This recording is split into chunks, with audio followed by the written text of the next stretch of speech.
Well, to be fair, it's like that. It's like that when you go to London. Oh yeah.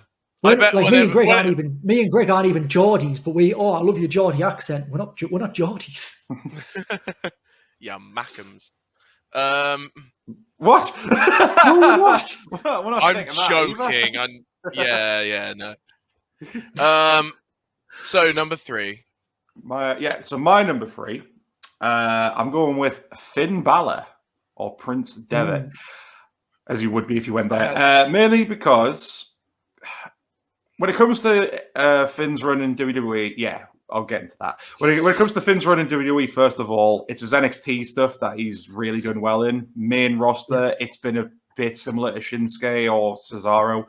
Had bits of pushes, and it's clearly used over the fans, but it's never, other when he won the Universal titles, just never seen a lick of the main event scene again. Recently when he's come back, he was placed in the Roman Reigns and John Cena storyline, and fair enough, it's led to a match now, but it still feels a bit of an afterthought. I just think the perfect storyline for him right now is for him to go to All Elite and be part of the Elite storyline, but I'm not going to have him join the Elite. Have like a Civil War type scenario, so he takes Gallows and Anderson.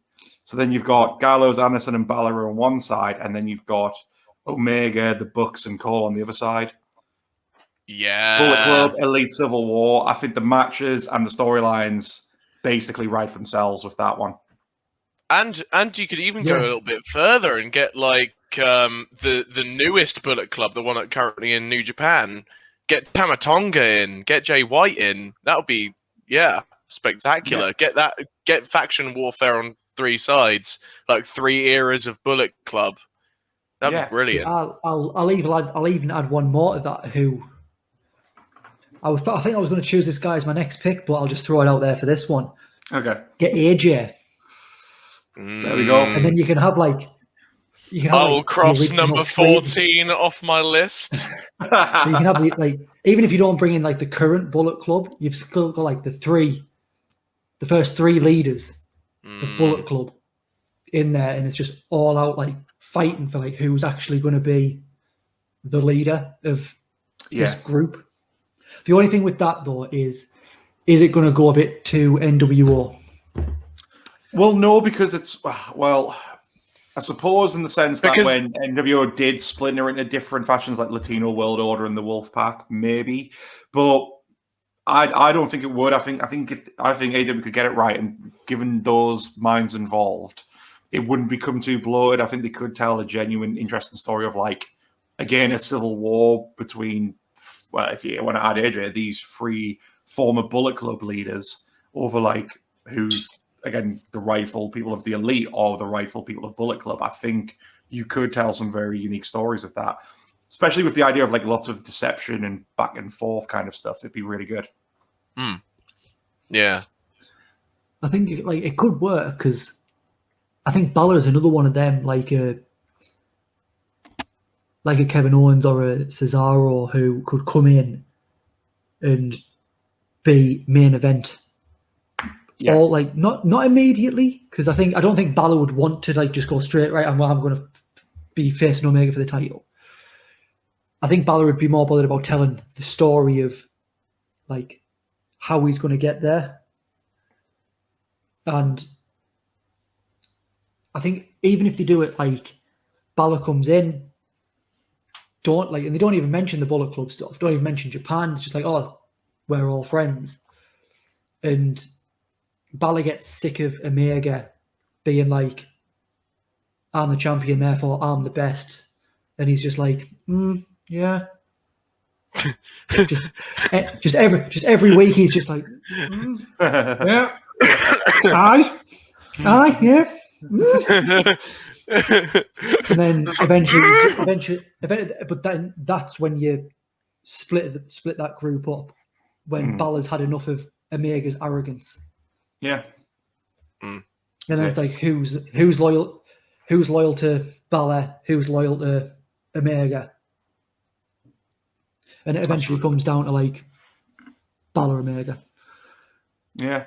I think maybe not even for the title, even if Omega's lost the title at this point, it's still you don't need the title for that story. Yeah. I think what's good about them as well, and I think we could have said the same for Shinsuke, if both like him and the likes of Finn go back. I mean, what's good about it is that they can actually go back and have another New Japan run. Because he never got a chance to get that. I'd love to see him go back and win the IWGP heavyweight title, so he can take that off the list and kind of round out the New Japan side of things. But yeah, I think with Finn, it seems like he really didn't want to leave NXT when he had this second run because he was pitching to go to the UK brand as well. It seems like they're more of what he wanted to do. And I just think if he's going to be on the main roster now, unless he is getting more of a push, I just kind of see him like Adam Cole and like the rest saying, well, a lot of the people I know now in this other big company doing probably more stuff I want to do. I kind of want to go over there now. Scott, do you want to take us through your number 3? All right. So my number 3 is inspired by Will Ospreay, who is on the honorable mentions. Hi, baby. Hi, baby. Violet cameo. Aww. So my number 3 was inspired by Will Ospreay because of a picture he put up on Twitter. But this is a tag team who is not in either WWE or AEW. It's a tag team that deserves to be in the top spot of both companies, in my opinion. And as Progress fans, I know we all love this tag team very much. And by your smile, I think you already know who I'm about to say. Greg? Oh, I mean, it could be a number of teams, but is it the Swords of Essex? It's not, but it's a good shout. It's Aussie Open. Oh, nice. I think they are one of the, if not the best unsigned tag team in all of wrestling right now. I say unsigned. They're still getting plenty of business. But like they every time I've seen them in Progress, they've blown me away in both their storytelling and their wrestling. And Australian wrestling has hit its absolute peak. You got Buddy Murphy, you got Tony Storm, the Iconics as well. I know, so just throw Aussie Open in the mix as well. Get them a small tag title run, and I love Aussie Open. I'd love to see him in AEW. Yeah, love that pick. Aussie Open. See, Violet agrees. Violet wants to see Aussie Open. No. She's a big Aussie fan. Good left. Hello? I just realised it's 3 men and a baby. Yes. 3 men and a baby. But yeah, Aussie Opens, honestly, you're right. They have been one of the best untapped talents that are still tearing it up on the indies. If you're not familiar with Aussie Open, do yourselves a favor, get a subscription to Progress, because it's only about $5. Go back and watch their back catalogue from 2019 when they had a solid run with the Progress tag team titles. They had a tremendous, one of the best TLC match I've ever seen was them versus the Swords of Essex. Fantastic. And yeah, as Scott said, it looks like hopefully there might be bigger things coming now that they've recently sided with Will Ospreay's faction in New Japan. So hopefully we'll see some solid matches out of them there. But I think eventually we could see more of them, and I think AEW would be the perfect place for them to go to. For sure. And we've gone through a lot of the. I could sit here and be, they could face these guys or they could face these guys, and we could equally just agree and nod our heads and be like, yeah, that'd be a sick match. But Young Bucks though, it would be great. It would be great. Yeah, it'd be great. It'd be great. It'd be great. Be great. Jace agrees. It'd be great. It would. Violet agreed earlier. It would be great. Violet and Dad agree. Violet's a big Aussie Open fan. Jace, were you... Obviously, we've already discussed AJ Styles. Was he going to be in number 3? Yeah, we'll make AJ be number 3. He goes on his own match with Kenny, tries to get revenge for the way he left New Japan on his last night. Bullet Club turned on him. Right itself, really, doesn't it? Yeah. I think like when we covered Finn, we've more or less kind of covered what we would like to see and what he could get up to. I mean, both would have the sort of, again, the idea of just getting them involved with the elite and the Bullet Club side of things. And it's like, it just adds an extra layer to a storyline that's already kind of one of the best ones happening in wrestling at the moment. So, yeah. Yeah. Be back in a second, chaps. Sure. Well, might as well kick off my number 2 while we wait for Jace to come back. So number 2, I think this one's one that was probably on a lot of people's lists. Like I had this is the slot I was a bit like, I'm not sure who to put here, but I think because we want to see more out of him, and that's got to be Keith Lee. I'll cross number 2 off my list. Oh, so you had him at number 2 as well? I had him at number 2 as well, but don't worry. I've got plenty of backups, Greg. Okay. Well, I think we could both pretty much agree why we want to see Keith Lee there. Talk about, I'd say him and next to Karrion Kross, Keith Lee's been the biggest, like, why the fuck are you not doing anything with him on the main roster? Like, he came off an amazing NXT run. He had a lot of backing behind him. He was a big guy, but like the kind you hadn't seen before. He was different. He was unique. He had the biggest backing for him, and he's got on the main roster. And what can you say has he done other than beating Randy Orton on his debut of the main roster? Draped in gold, great on the mic, athletic, acrobatic, strong, big, oozing charisma, hot wife, who's also on my list, by the way. Keith Lee literally has everything anyone ever looks for in a wrestler, and more. And the fact that they're thinking of changing his name now and giving him an entirely new gimmick, I'm like, why? This man was a joint North American and NXT champion. Right, that people love Keith Lee. I don't get it. I don't get it. Brock Lesnar loves Keith Lee. Yeah. One of the best Rumble moments. Yeah, one of the best Rumble moments recently. You're like, ooh, big boy, you know? Like, that is like one of the best rubs you're ever going to get from Brock. Yeah. That was Keith Lee has had 2 good Royal Rumbles now, I believe. That's 2. And both times, people popped hard for him because it's Keith Lee. It needs no more explanation. Keith Lee was, of course, as I just said, my number 2 as well. Because just watch the man wrestle, dude. Watch the man talk. Watch the man wrestle. The man can have amazing feuds. Imagine a feud between for the number 1 contendership kind of feud between Hangman Adam Page and Keith Lee, and the kind of heartfelt "I'm sorry, but I need this" kind of promos that would go to and fro, and the emotion in the wrestling. Keith Lee gets it. He gets it. He just does, and it's sad.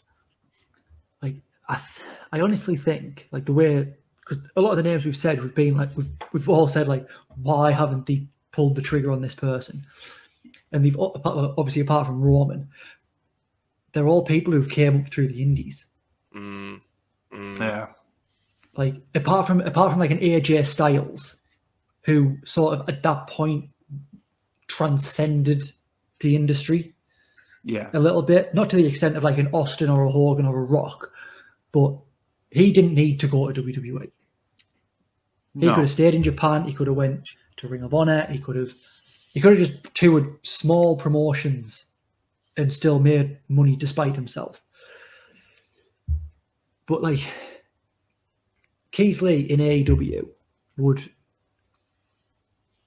again, like I said for Shinsuke, like that he's that guy who he could be a star maker, not just for himself, but for young up and comers. Because it's only a matter of time before AEW start their own developmental system. Because I don't think they can keep pulling from the indies at the rate they're doing and keep everyone happy.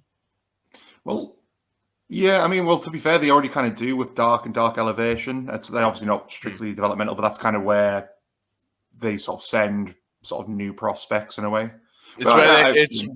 Yeah, it's where they gain like their wins and losses, isn't it? It's where like when they're trying to build someone to be a contender, they give them jobbers on Dark and get the win losses up, which is very good, very clever way to do it.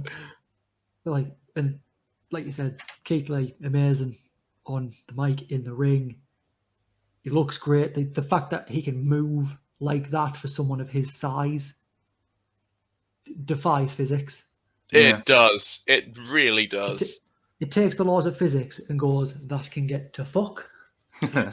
I love the spot where he's running the ropes, someone tries to go into him and he just absolutely just bam, like an absolute rebound. And they like in the indies, I know he just sent wrestlers into the literal crowd. What I'm saying is that you know that CM Punk is doing voluntary crowd dives right now at AEW because he's got a lot of clout right there right now and everyone loves him. Just have Keith Lee, CM Punk, what a match by the way. But just have when they're on the ramp, them run at each other, but Keith Lee just off you get, see you later, like rebound CM Punk into the crowd just involuntarily this time. It would be sick. Like what he did with Adam Cole in NXT. Yes. No, totally. because CM Punk's over with the crowd, Keith Lee shoulder tackles him into the crowd, but the crowd just crowd surf Punk all the way around the ring and back to the other side of the entrance ramp. Nothing would make me happier. Nothing would genuinely make me happier. I like the idea that the camera is following Punk. And then it gets to a point and Keith Lee's like standing on the barricade and like fucking just a big splash and just flattens everyone. I know, Keith Lee tries to crowd surf and follow. So it's like this weird kind of Benny Hill chase going all around the Allstate Arena. Like, I'd be happy with that. Yeah, me too. Make it happen. But you can imagine Punk's just going to take the piss and just pretend that he's like having a swim. Oh, I would. That's what happened. They're just like swimming. Punk's swimming away from Lee. Lee's swimming to try and catch him. Wrestling is the only place where you could fantasy book that and be like, that was the best thing that could have happened. That's why wrestling is the best. It really is. So, Scott, if I stole your thunder with the same number 2, have you thought of a different one? I do indeed. I'll hit you in my... I'll hit you with my number 6, who, in my opinion, is the easiest wrestler to book. Okay. I say that with the full hyperbole. It's no exaggeration. She is the easiest wrestler to book. It's Asuka. And I don't know how WWE keep getting her wrong. Book her, literally, NXT got it right. Very right, in fact. Like, that's why I know that Asuka can be booked that way, and booked very easily that way. Have her go around in her beige suit, saying that no one is ready for her, and heck, if she's in AEW, give her Jake the Snake Roberts, and send her to destroy everyone on that women's roster, to then eventually have a fantastic match with Thunder Rosa, and maybe even Britt Baker, and Ruby Soho as well. Just Asuka. I love this woman. And even when she has a title in WWE, even when she's the women's champion, or the Money in the Bank holder, or she's got, or the commentary are putting over with all these accolades and stuff like that, I always still feel like that she's a mid-carder. And I think that's a lag from NXT's booking of her being this Goldberg-style champion. Just make her just make her the fight, like make her this. Make her the final boss in a fighting game. That's all you need to do. She's a badass, like mask wearing, She hits people with her ass and makes it look like she's gonna kill them. It's so easy to book this woman, and putting her in AEW with a burgeoning women's division that's going from strength to strength, it would only see it fly to further heights. Absolutely. Yeah. I mean, the matches between her and Hikaru Shida and Thunder Rosa and Britt Baker have just so good. So good. Yeah. Imagine the strike fest between her and Thunder Rosa. Imagine. Oh. Yeah, like Asuka is legit one of the best women's wrestlers of all time. And having her in AEW will, because you guys might not agree, but I think the women's division is the weakest point of AEW. But it's getting better. Division, getting better. The heavyweight division's fantastic. The tag division's on point. Their mid card is fantastic. It's just the women's division. I think it started off without direction. Yeah. But now it's starting to get it. It's going to roll on as long as it keeps focused on where it's going and doesn't try to get there too quickly. Like they're going to be. That's going to be fantastic as well. And having someone like Asuka, who, again, could put on a fantastic match with a mop. Yeah. Who could probably legit kick the shit out of 95% of the people on the roster. Male or female. Male or female. Like, it's only going to make that division so much better. And Asuka could even be... Because apart from what's her name, Tessa Blanchard, there's never been a woman crossover into the male divisions since China. Like on a mainstream, or in the case of Tessa Blanchard, a semi-mainstream level. Asuka could be that one who could transcend the gender divisions. Absolutely. I don't think she should go after Kenny Omega in the world title, but definitely go for the TNT title. Should. I also think she. I at least as much as I would love to see Asuka and Kenny Omega, I think it would be too soon. If you're going to try and transcend the gender boundaries, you can't just say you're going from not being in the division to now you're the champion. Asuka CM. It has to be a build, but I think Asuka, because Asuka's 38, 39. Yeah. Yeah. Is she how many more years is she going to have in the business? At least 5, maybe 6, 7. I mean, 10 if she I'm not saying she's going to retire anytime soon. I don't want her to retire anytime soon, but we don't know what she wants in her life. She might want to go on and do something what's a degree in? She's got a degree in journalism or something like that.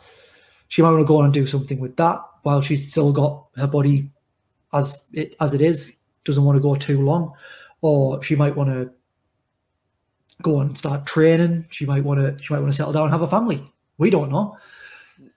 Put her on commentary, Japanese commentary, sure, but put her on Japanese commentary for AEW, because you can hear some of the promos she does in Japanese. I love it when she does this as well, even though I can't understand a word she's saying. But when she just goes at them with in Japanese, and you can tell by the intonation and what she's saying that my God, if I knew what she was saying, that would have stung.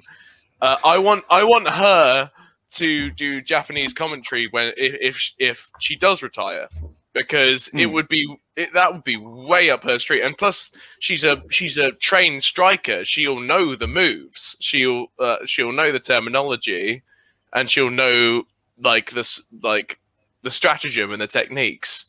Yeah, she will be the female Japanese Mauro Ranallo. Yes. I dig it. I dig it. But yeah, that'll be her little handle. It'd be Asuka, female Japanese Mauro Ranallo. Because you can't let a woman have nice things in wrestling. Mamma mia! What's the Japanese for Mamma Mia? I wouldn't even want to attempt that. Japanese fans get in the comments. Like, Quick, to Google Translate. I'm not going to insult the Japanese. They know they have access to tentacles. I'm not going near them. Technically, everyone has access to tentacles. Not to the rate the Japanese do. They've got Goku and Vegeta. I'm not fucking with them. And Saitama, and all animes in general. I think I've been on I've been spending a lot of my isolation just perusing TikTok, and so many anime things come up, and I'm just like, oh Nelly, yeah. There's a lot of them. Yeah.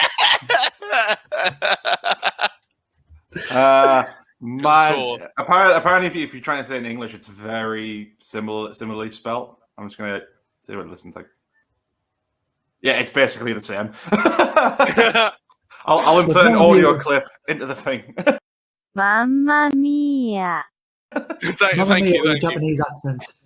Yeah, basically, yeah. that's all it is. That's a solid choice, Asker. I really like that one. Jace, have you pulled one out for us for number 2? Yeah, I'll stick with the women's division. All right. And I am going to sort of bend the rules a little bit. And I'm going to send 4 women. Okay. I'm sending the Horsewomen. So you just gut in WWE's women division, basically. Don't worry, I'll cross off my number 1. That's fine. Was your number 1 Becky? It was, yeah. I think there's a reason, right? The 4 Horsewomen, they get credited with it, but obviously it was like Emma, Paige, Natalia. But the 4 Horsewomen have revolutionized women's wrestling. From being in NXT to the main roster, what have you. But before the 4 Horsewomen came along, you weren't going to see a female main evented Raw. I mean, Trish and Lita did it, but how many years it had been since that? Until the Horsewomen came along, you weren't going to see it. So they did that. Then they main evented a pay-per-view. And then 2 of them have main evented a WrestleMania with Ronda Rousey. And then Bianca Belair and Sasha Banks main evented the first night of WrestleMania. These 4 women can go in there and turn a good women's division into a great women's division. Not just for the fact that they would put on great matches with the likes of Britt Baker, Thunder Rosa, Nyla Rose, whoever. They go in there and say, right, this is how you do it. This is how we did it. This is what we know works. But I think because of Becky, Sasha, and Bayley being from the indies, they'll respect people enough. Obviously, Charlotte will as well, but they'll respect people enough to be like, right, this is your character, this is mine. Let's sit down, let's work together. We'll get this to be we're going to be better than the men. We were better than the men in WWE. We're going to be better than the men here. My main point of, because I was going to book Becky Lynch for my number 1. My main point was, of course, because her versus Britt Baker will be just a dream feud. But that and the fact that, in my opinion, a good roster is built on a main 4, a Mount Rushmore, if you will. And that's very much what the four Horsewomen were to WWE. They were 4 main eventers where you could literally, between the 4 of them, juggle title feuds going an entire year if you wanted to. If all 4 were fit at the same time, and you can build a division around that. And AEW right now, if you think about their Mount Rushmore, to use my own analogy, they have Thunder Rosa, Britt Baker, and Ruby Soho as currently, in my opinion, their big three. They just need one more. One more. Now, if we are fantasy booking Jace's idea with this, they don't just get one, they get 4 more who could also, like, these 7, you can easily, like, book women's title feuds lasting from now to 2025. Easily. You could even start up your own tag division if you wanted to with the women that are left. Anna Jay and Tay Conti are 2 of my favorite performers right now. Like, yeah, I still want a place for them on this because they're building both of those guys up really, really well. And not to mention the countless other women that are currently still being built up. The Bunny, for instance, is another great example. Penelope Ford. Just AEW are building. It's taking time, and has been some neglect. But now, with the addition of Ruby Soho especially, they are building. And if they are to get, if they hypothetically got all 4 horsewomen, WWE would be fucked. They would be fucked. Because they're one, in my eyes, their one trump card over AEW is their women's division. But they're slowly losing that with how good Ruby Soho versus Britt Baker is looking to be.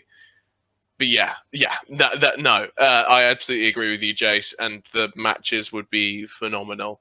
And we'd finally be able to get the 4 horsewomen fatal 4-way that we've never gotten still.